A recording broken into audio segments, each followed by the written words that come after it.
Vous vous souvenez de Vysotsky. Si j'ai décidé quelque chose, alors je boirai, c'est sûr. Ce qui est agréable chez Trump, c'est que s'il dit quelque chose, cela veut toujours dire quelque chose et ce sera fait. Maintenant ou plus tard, mais ça arrivera. Je parle du fait que Trump disait souvent « Pourquoi nous, qui sommes loin de l'Ukraine, payons-nous plus que les Européens alors que la Russie est leur problème local, à eux ?» Et souvenez-vous aussi, l'Europe donne de l'argent à la Russie, avec lequel la Russie détruit l'Ukraine, puis elle donne des armes et de l'aide à l'Ukraine. C'est vrai, 2 ou 3 fois moins. Donc pour que l'Ukraine se défende contre des armes fabriquées avec l'argent européen. En même temps, il est clair que les États-Unis fabriquent les meilleures armes du monde. Et, comme l'a montré le conflit entre le Pakistan et l'Inde, et d'ailleurs aussi entre l'Iran et Israël, il peut surpasser aussi bien les armes russes que chinoises sur le champ de bataille. Comment résoudre cette équation ? Comment arrêter le flux d'argent vers la Russie ? Et comment fournir d'excellentes armes à l'Ukraine sans que ce soit les contribuables américains qui peinent pour cela ? Donald Trump est à la tête de notre pays parce qu'il sait résoudre des équations, même si personne n'a jamais pu les résoudre, et que tout le monde pensait qu'elles étaient insolubles.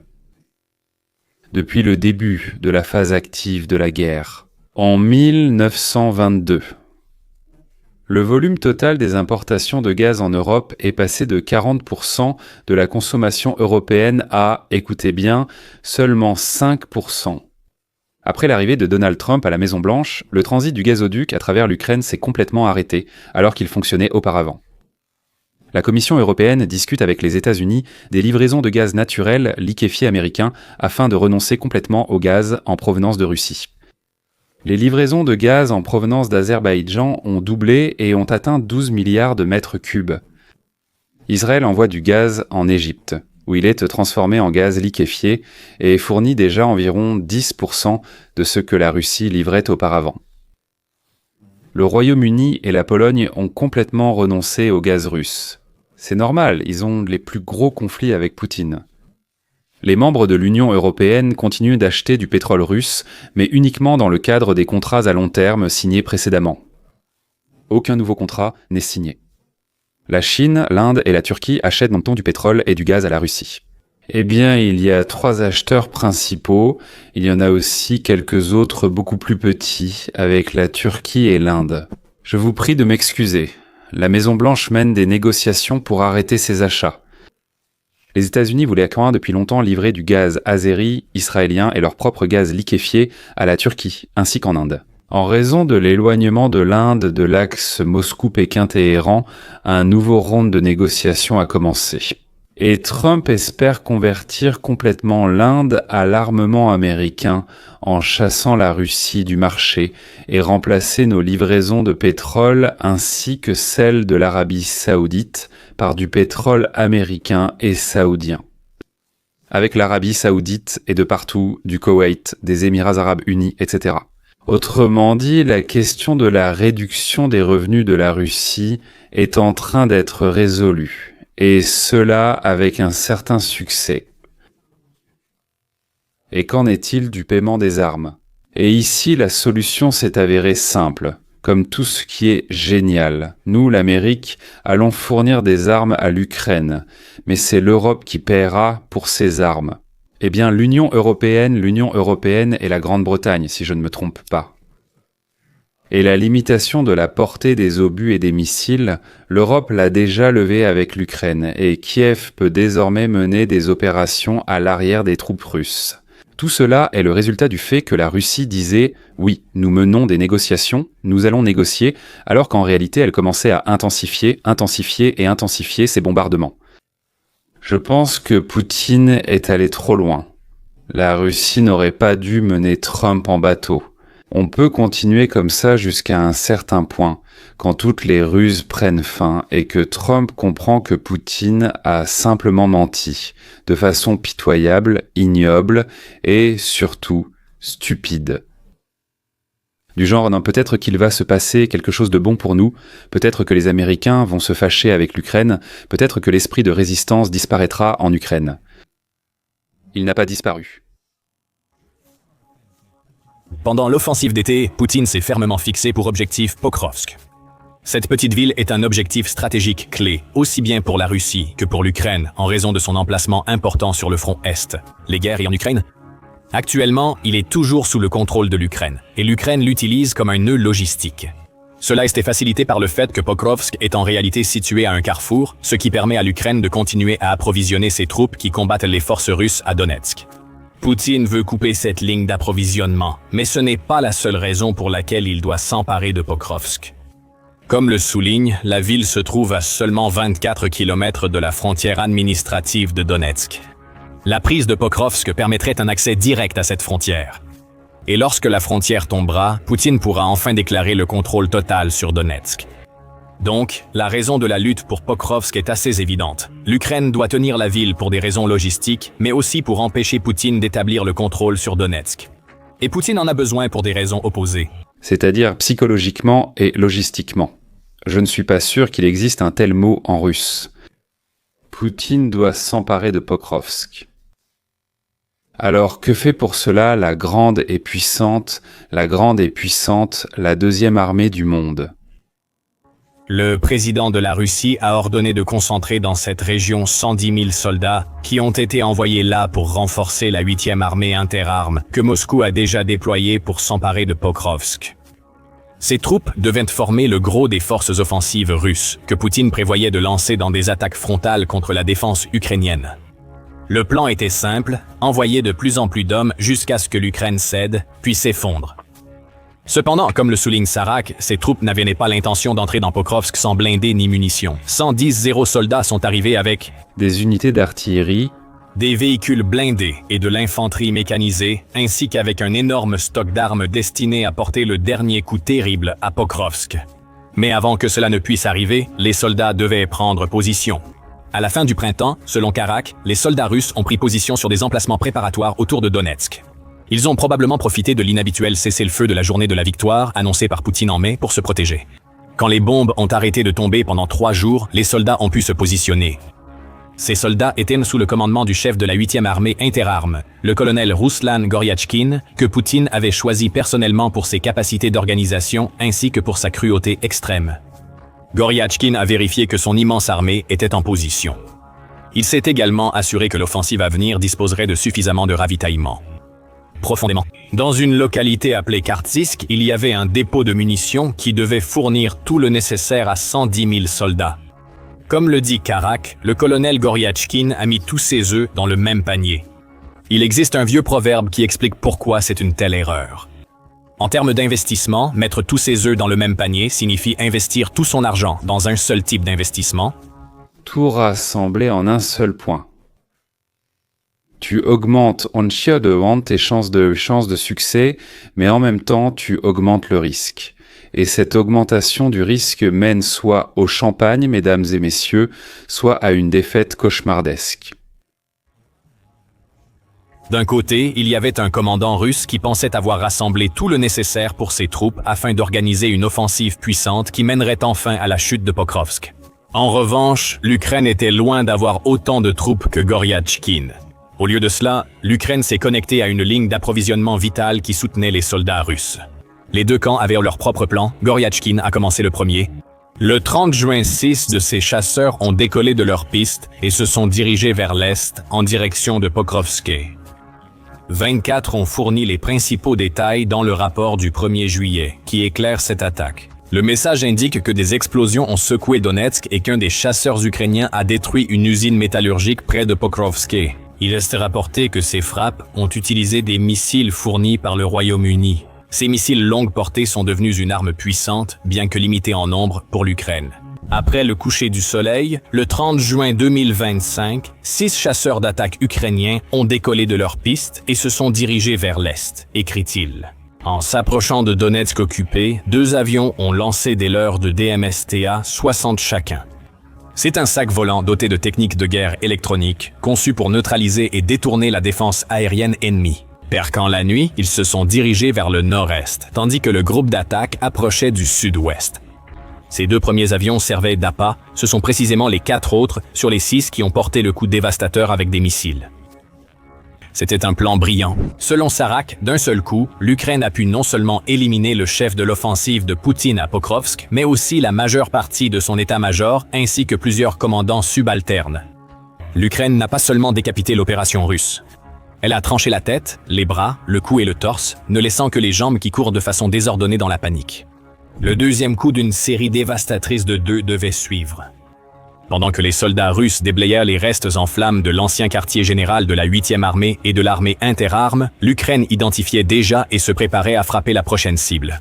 Cette fois, l'opération impliquera le service de sécurité de l'Ukraine. Si la première frappe reposait sur la puissance destructrice des missiles fournis par le Royaume-Uni, l'attaque suivante sera plus ciblée.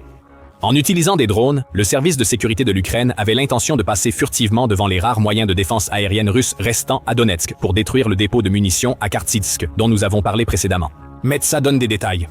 On rapporte que dans la soirée du 2 juillet, l'Ukraine a frappé et les premiers drones du service de sécurité de l'Ukraine. 2200 ont atteint leur cible vers 22h00. Après la première vague, d'autres ont suivi, mais la première frappe avait déjà presque détruit le dépôt de munitions. Pourquoi ? Eh bien, comme l'écrit Mara, l'objectif était une cible idéale dans le sens où il était rempli précisément des types d'explosifs dont l'Ukraine avait besoin pour le détruire. Les frappes précises des drones étaient concentrées sur ces munitions explosives, et dès que les drones ont atteint leur cible, des explosions secondaires ont commencé. À Kartitsk, les munitions russes ont pris feu spontanément, produisant des étincelles qui ont provoqué une réaction en chaîne d'explosion, détruisant finalement le site. Lorsque les palettes de munitions ont pris feu, elles ont fait exploser d'autres obus et bombes stockés à proximité. Les explosions ont illuminé le ciel et secoué la terre à tel point qu'elles pouvaient être vues et ressenties jusqu'à 20 km de distance. Cela fait 12,4 miles, précise Mara. Normalement, Poutine serait furieux de la perte d'un dépôt de munitions, mais il sait que ses troupes ont d'autres ressources. Mais souvenez-vous de ce que nous avons dit plus tôt, les œufs, le panier. Goryachkin gardait pratiquement toutes les munitions que la Russie comptait utiliser pour l'offensive sur Pokrovsk à cet endroit unique. À présent, tout était en feu. Ce que Mara appelle le cœur battant de toute l'opération logistique de Poutine s'est vidé de son sang. Les armes provenant des États-Unis et de l'Europe permettent à l'Ukraine de mener des opérations sérieuses, réfléchies et audacieuses contre des forces ennemies supérieures. Et surtout, les soldats russes, les sous-officiers, ne sont pas émotionnellement impliqués dans la guerre contre l'Ukraine. Pour eux, c'est un service pour certains, de l'argent pour d'autres. Parfois, c'est juste comme un jeu. On appuie, ça part, ça explose quelque part, comme sur un écran d'ordinateur. Pour les Ukrainiens, il s'agit de défendre leur maison, leurs proches, leur famille. C'est la joie de la victoire, c'est l'inventivité constante pour trouver comment mieux atteindre l'ennemi. C'est-à-dire qu'il y a une différence, peut-être que c'est un exemple idiot, mais comme entre un employé et un propriétaire, parce que le propriétaire, le maître, sera toujours impliqué dans tout. Mieux, plus vite, plus soigneusement qu'un employé salarié. Parce qu'il est passionné par ce qu'il fait. Cette passion, c'est le plus important sur le champ de bataille. Il n'y a rien de plus important au monde pour la victoire que cette passion, cet enthousiasme, cet engagement émotionnel de ceux qui combattent. Le site a brûlé pendant plusieurs heures après la frappe de l'Ukraine. Mara dit que les témoins oculaires n'ont pas trouvé d'autre mot que de qualifier cela de paysage infernal de flammes qui semblait ne jamais finir. Comme lors de l'attaque contre le quartier général de la 8e armée interarmes, l'Ukraine a minutieusement sélectionné et planifié la destruction de sa cible, puis a frappé avec une précision létale. Ainsi, les plans estivaux de la Russie pour Donetsk se sont évanouis en poussière. Ni commandement, ni armes. Tout ce qui reste à Poutine, ce sont des êtres humains vivants qu'il continue d'envoyer à l'attaque. Sachant qu'ils ne pourront rien faire de plus que d'absorber une partie des munitions ukrainiennes, car aucun soutien ne suivra. Comme le dit Sarak, maintenant que leurs réserves de munitions sont réduites en cendres, les fantassins de Moscou sont livrés à eux-mêmes, sans couverture, sous-équipés, face à des défenseurs ukrainiens aguerris. Les troupes d'occupation à Donetsk sont désormais confrontées à une réalité sombre. Pas d'obus, pas de missiles, pas de commandement. Vous pensez sans doute que j'exagère quand je dis que le Kremlin envoie de la chair à canon sur le front. Mais messieurs, ce sont des recrues, incapables de se battre, qui ne servent qu'à épuiser les munitions de l'Ukraine. C'est passionné même à dire. On les envoie pour que l'Ukraine utilise plus de balles, plus d'obus, plus de mines, plus de ceci, plus de tout. Cette tactique ne peut fonctionner que si les États-Unis et l'Europe cessent de fournir l'Ukraine. Et nous savons déjà que cette tactique n'a pas fonctionné. L'homme avance en boitant, portant un sac à dos et apparemment une cruche d'eau. À première vue, il pourrait sembler être un simple soldat russe allant vers sa mort inévitable en Ukraine, mais si l'on regarde de plus près, on peut voir les rides sur son visage, la lourdeur dans sa démarche. Ce n'est pas un soldat d'élite, c'est un homme âgé que le président russe Vladimir Poutine envoie mourir pour son invasion. Et c'est ainsi l'histoire de l'armée russe aujourd'hui. Le pays a commencé à envoyer des grands-pères au front parce qu'il n'a plus assez de soldats. Et cela signifie que Poutine n'hésite pas à utiliser les plus vulnérables de la société russe pour atteindre ses objectifs. Ce ne sont même plus des dames et des messieurs âgés, ce sont déjà des vieillards. La Russie appelle les hommes, uniquement les hommes d'ailleurs, jusqu'à l'âge de 70 ans. Un projet de loi relevant l'âge de conscription à 30 ans contenait une autre loi cachée. La Russie a relevé l'âge jusqu'auquel les réservistes peuvent être mobilisés pour servir dans l'armée, portant ce maximum de 65 à 70 ans. Le message était parfaitement clair. Pour les anciens militaires, il n'y a pas d'issue à l'armée russe. La retraite n'est plus une option. Vladimir Poutine peut vous convoquer à tout moment et vous devrez partir à la guerre en Ukraine. Donc, il y a un petit vieux qui marche dans la rue, 69 ans et demi, on peut vraiment être jeune à cet âge-là, ou on peut être un petit vieux. Il boite un peu, mâchonne avec ses gencives, et là, paf, on l'attrape, et il se retrouve au front, comme ça, oui. Mais je vais chez mes petits-enfants, il me semble. Ta patrie a besoin de toi. Et le voilà déjà habillé, avec sa gamelle, sa cuillère, s'il a de la chance, et son fusil. Voilà. Et il se dirige déjà, pour ainsi dire, vers Kharkiv ou Mariupol. Par exemple, une personne a servi dans l'armée, donc elle était partie à la retraite. Disons oui, et maintenant retourne à la guerre. Ou bien, voilà un palais sans hélice, si on frappe maintenant, tu vas comprendre, voilà. Et les simples soldats sans formation militaire peuvent, à mon avis, combattre jusqu'à 55 ans. Mais il y a une astuce dans cette nouvelle loi qu'ils viennent d'adopter. Ça veut dire que tu te bats pour l'Empire. Puis, un jour avant tes 55 ans, à la veille de ta démobilisation, tu réalises que tu as survécu. Tout est incroyable là-bas. Un jour, d'un coup, on te donne un grade d'officier. On te donne un grade d'officier. Tu ne l'as même pas demandé, comme on dit, tu ne l'as même pas mérité, alors qu'est-ce que tu fais ? Que tu le veuilles ou non, maintenant tu dois encore te battre 5 ans, mais tu es officier par le grade et pour tout le reste, tu n'es que de la chair à canon. Et si la guerre ne se termine pas ? Qu'est-ce que tu fais ? Tu as déjà 60 ans et tu ressors encore de ta cabane ou de je ne sais où et tu dis « Dieu merci, j'ai survécu ». Et là, on te tend une enveloppe et on te dit « On t'a fait colonel ». Qui ? Colonel ? Et tu retournes dans la tranchée.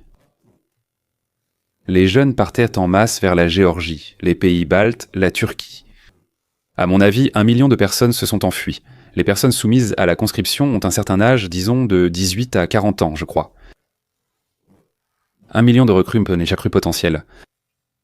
C'est pourquoi ils ont commencé à prendre de jeunes recrues d'une seconde jeunesse. Les soldats de plus de 45 ans représentaient environ la moitié de tous les nouveaux recrues russes, selon les rapports.